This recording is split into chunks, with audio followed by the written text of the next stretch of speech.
ధర్మం అంటే ఏమిటి? ధర్మం అంటే ఒక కులం, మతం కాదు. ధర్మం అంటే సత్యం. సత్యానికి లోబడి ఎప్పుడూ సత్యమే పలకడం. అసత్యం పలకకుండా ఉండడం.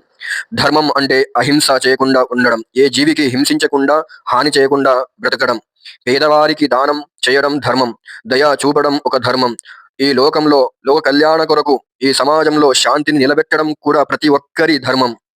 కులం, మతం అని భేదాలు లేకుండా జీవించడం అది ప్రధాన ధర్మం. ప్రతి ఒక్కరి కులం, మతం వేరే వేరే కావచ్చు. కానీ ధర్మం మాత్రం అందరికీ ఒక్కటే.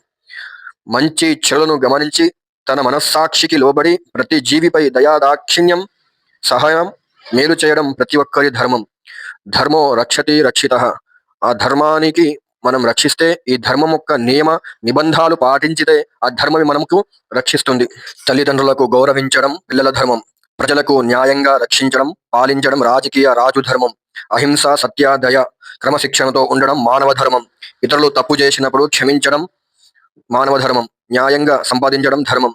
విద్యార్థికి విద్య బోధించడం గురువు ఒక ధర్మం. పెద్దలకు గౌరవించడం పిల్లల ధర్మం.